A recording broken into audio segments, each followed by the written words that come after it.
Alors, à partir donc jeudi, il y avait eu ce déferlement de troupes allemandes en retraite, n'est-ce pas, qui ont défilé toute une journée, pleine journée, n'est-ce pas, qui venaient de Vosges. C'était qui étaient beaucoup de blessés, d'autres. Pour moi, c'était un débat, un débat qui complète. C'était pas mieux que ce que les gens ont pu voir en 40.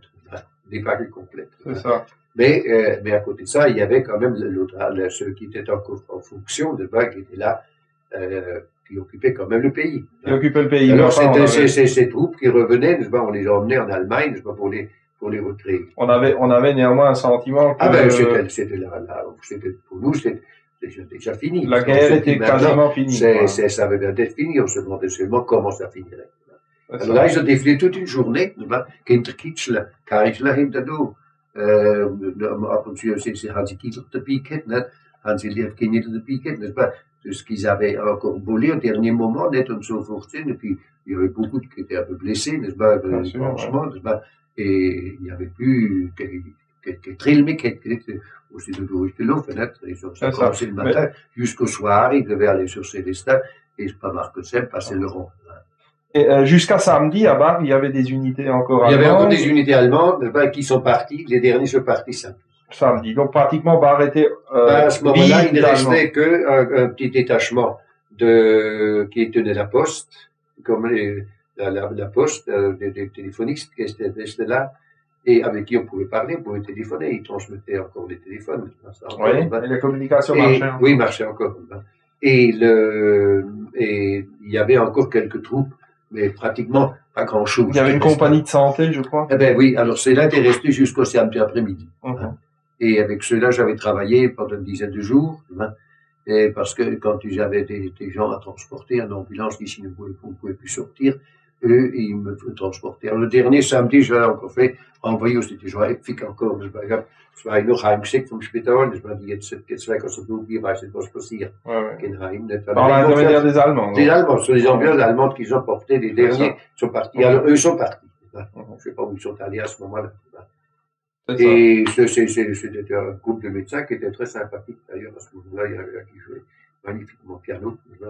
Ils habitaient dans la maison en face des bacs où ils étaient, ou dans la maison ou chose, où habite maintenant le maire.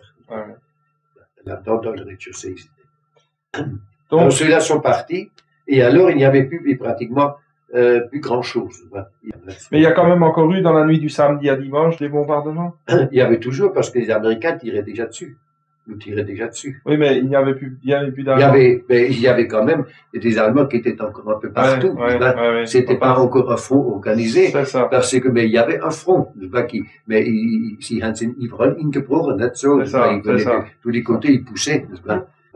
Et alors, à ce moment-là, donc, les Allemands étaient encore là et se regroupaient. Mais alors, ils sont partis ailleurs, et samedi soir, il n'y avait plus grand-chose. Et le dimanche matin, pas grand-chose.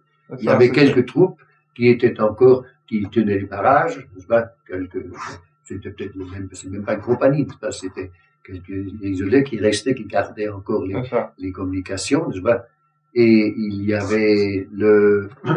avait encore des télégraphistes, Et dimanche dans l'après-midi, c'était calme aussi. C'était calme aussi, le dimanche c'était calme, à part les avions, qui étaient encore là à ce moment-là. Et puis alors, c'est le dimanche soir, ils sont arrivés à Felternarnet. Alors, il y avait là-dedans des chars, il y avait là-dedans des canons automoteurs, il y avait de l'infanterie, des Sturmtruppen. Donc, ça faisait une demi-division, si tu veux. Il y avait la demi-brigade. Donc, quand même 500 hommes environ. Ah, plus, ça faisait quand même, probablement, il devait faire quand même dans les 2000 hommes, dans cette demi-brigade. Ah bon? Avec des chars, avec des Sturmschützen, des Holzpiksen. Donc, cette demi-brigade... Alors, cette demi-brigade, alors, ils étaient répartis en Alsace à différents endroits, et dès qu'il y avait un front qui lâchait, ils envoyaient partout. Ils envoyaient. Donc, en fait, Bar était concerné par une compagnie. C'était un Sturmgruppe, c'était donc un bataillon, à peu près. Et en même temps, il y avait des chars, et il y avait des canons automoteur et à échauffer, n'est-ce pas, tout ça qui revenait ensemble. Tout ça était relié, bien sûr. Tout était relié. Alors, ils sont venus parce qu'ici, comme Leclerc avait été venu jusqu'au Pernay, Et le front était donc rompu sur la sortie de la Bruche. Et alors là, il fallait donc faire une contre-attaque sur Obernai. Il devait faire une contre-attaque Obernai-Strasbourg. En se basant notamment sur Bach. Sur la base étant donc au niveau de Bach, à Eichhoff et Notterding. Et puis, alors, c'est donc la nuit de dimanche à lundi, il se trouvait à Rive. On appelait ça la compagnie Petermann. La compagnie était là comme Petermann. Il y avait encore un char Tigre qui était là également. Et il y avait le Sturmgeschütze à Eichhoff. Donc des canons automoteurs. Et le gros était quand même des fantassins. Le gros était la grosse masse, c'était des bataillons, le Sturm-Bataillon, donc un demi ou un bataillon. Je ne pouvais pas les compter parce qu'ils étaient répartis. Donc ces gens arrivent le soir vers 10 heures. Alors, dimanche soir, coup de pied dans les portes, Türen aufmachen, nicht alle Leute in den Keller, niemand raus, alle Türen offen. Et alors, brillen, so richtig nicht, muss ich sagen. Dann die Jungen, c'est pas étonné dass ils so wildsig sind.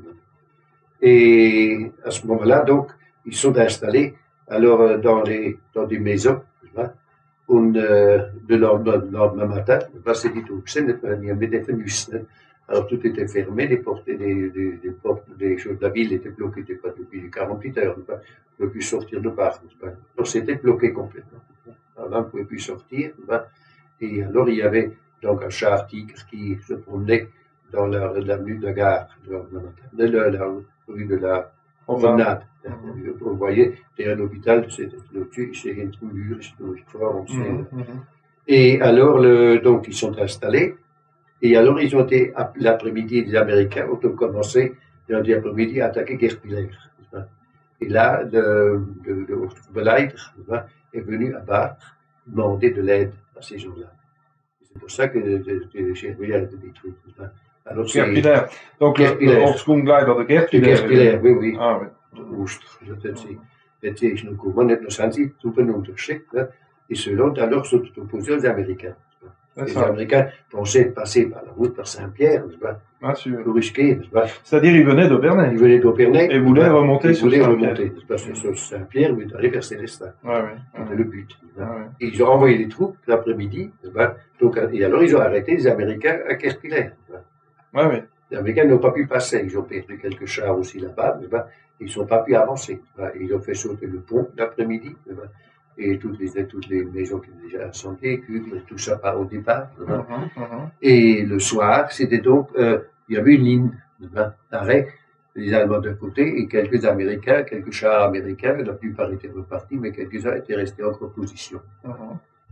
Et alors, donc, les gens se sont mis dans les caves l'après-midi, n'est-ce pas, on n'allait plus se promener. Et alors, c'est là d'ailleurs qu'on est venu. Il y a eu des blessés, alors le soir à 10 h, n'est-ce pas, lundi soir, on vous cherche. Lundi soir, à 10 h, on m'a cherché pour des blessés qui étaient au-dessus de la ligne de chemin de fer, n'est-ce pas, sur Kirchwiller, en Wein, der Holman Wein, der Testingssee. Alors là, il y avait, quand nous sommes sortis de la. Ils sont venus, ils ont frappé chez moi et dit nous avons des blessés, il faut revenir avec nous, vous êtes médecin, avec nous. Bon. Donc les Allemands n'avaient pas de service de santé? Non, ils n'avaient pas de service de santé. Et je n'ai même pas vu d'infirmier, vu que c'est ça, d'Américains dans une clinique. Et donc je suis parti avec eux, je dis attendez, je vais prendre quand même des éléments ce que j'ai, pour faire un pansement, quelque chose. Et alors on a passé sur la ligne de chemin de fer, et dès que nous avions passé, on a eu une rafale de mitrailleuse au-dessus. Donc, c'était un char américain qui était encore là, ou un char allemand, on ne sait pas du tout, parce que ils ont entendu du bruit, ils ont tiré.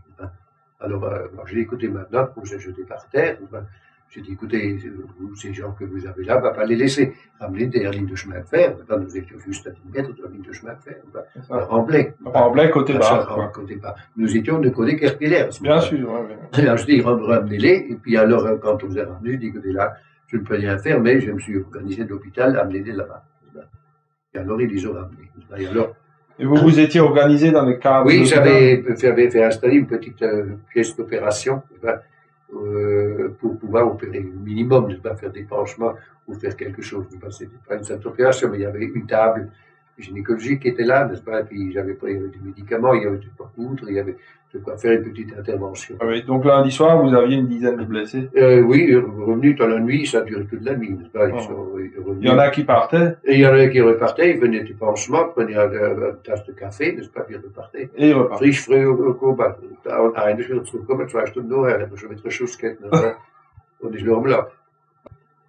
Et alors, bon, alors c'était donc la nuit de lundi à mardi, n'est-ce pas? Alors, on a fait pratiquement toute la nuit parce qu'ils venaient, ils ont su très rapidement, ils se sont dit qu'il y a un traitement médical par là, n'est-ce pas? Amener vos blessés ici, n'est-ce pas? Et alors, ils ont amené. Donc là, à ce moment-là, vous n'aviez que des blessés allemands? C'était uniquement des Allemands. Et donc, mardi matin, le calme est revenu. Alors, mardi matin, c'était très calme, parce que j'ai pu rentrer chercher ma femme et mes enfants, n'est-ce pas? Et j'ai dit, écoutez, ma femme, je n'ai pas pu rentrer cette nuit, et de revenir à l'hôpital. Vous les avez ramenés à l'hôpital. On est tous dans les caves. Donc, on avait quelques Allemands déjà qui étaient, on s'est dit, cool, tant schwur, schon évident. C'est un psychologue qui était blessé plus gravement, mais il n'y avait plus d'ambulance. Bien sûr. Et donc, donc le matin, c'était calme, c'est pas parce que j'étais rentré tranquillement chez moi, et alors j'ai vu à ce moment-là le char tigre qui se promenait là, l'hôpital est au carrefour là de gaz là. C'est un endroit stratégique parce que c'était en dehors des barrages. Les barrages étaient fermés au hauteur du gaz et de l'hôtel du parc. Oui, il y avait des barrages. Et une autre était chez Bossert. Bossert rue de la Gare.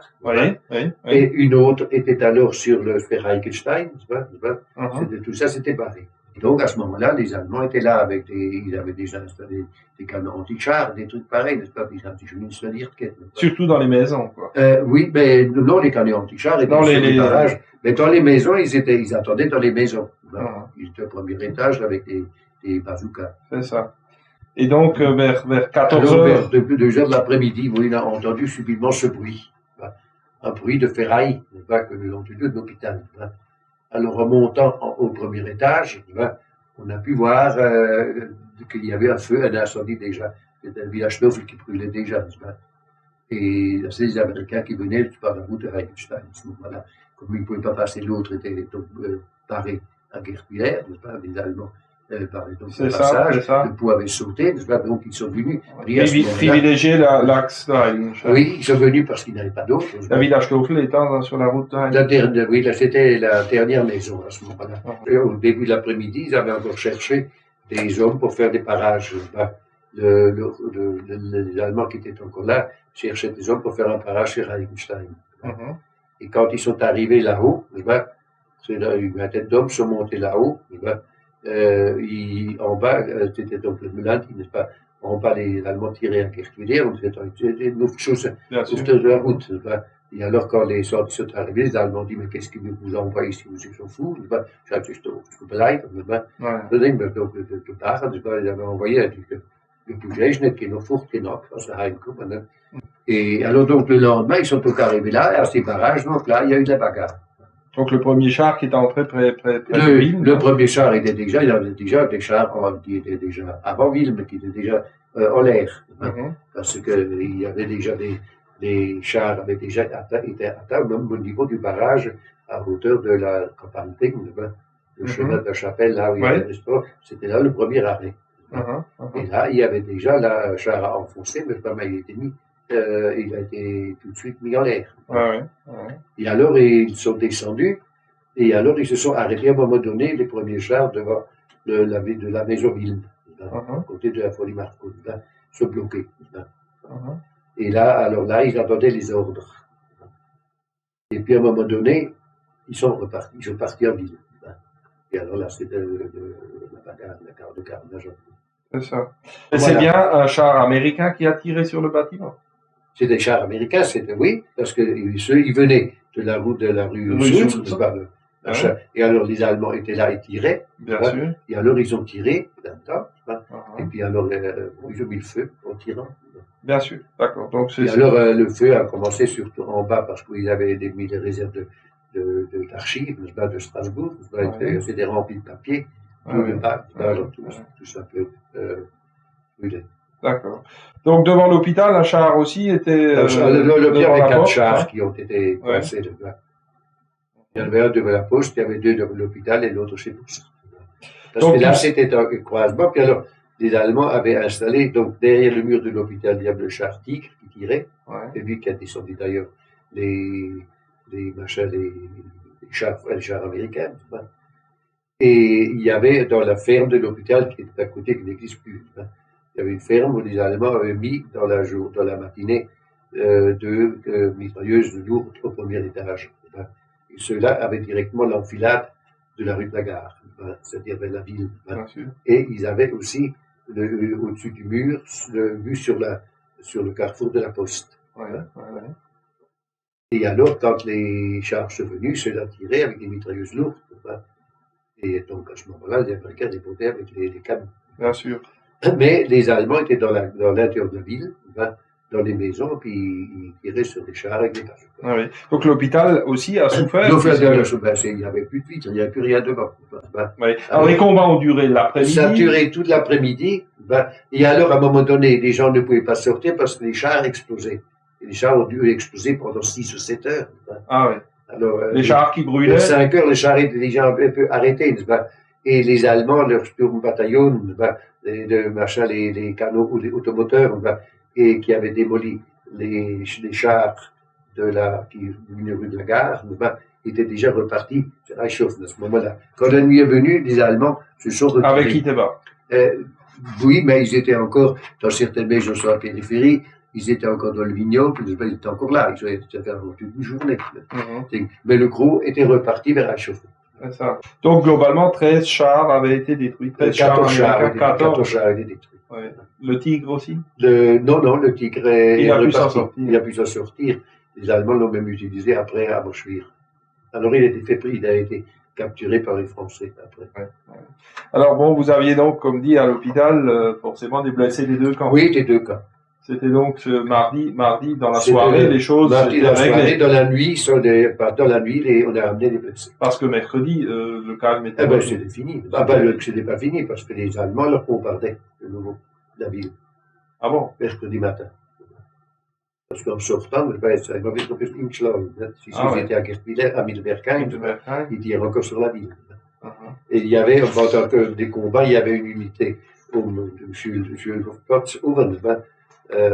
Thun-Riesel, il y avait une patrie allemande, de mortiers allemands, qui tirait ces Américains qui rentraient, qui étaient donc sur barre. Et ceux-là ont été annihilés parce que les gens de Coxwiller avaient signalé sur leur présence aux Américains, alors ils sont tombés dessus à un moment donné. Et ceux-là, pendant les combats, tiraient sur les Américains, tiraient sur la ville. Donc le mardi aussi vers 17h, vous avez soigné notamment le colonel Ferris, qui était donc le responsable le type qui commandait le bataillon. Le bataillon américain. Vous m'amenez le soir vers 9h, vers 10h. 10h, oui. Et c'était y compris son radio. Alors son radio, puis alors encore deux autres militaires, donc deux étaient morts, et qui étaient dans les chars, et puis donc il y avait à peu près une dizaine de blessés.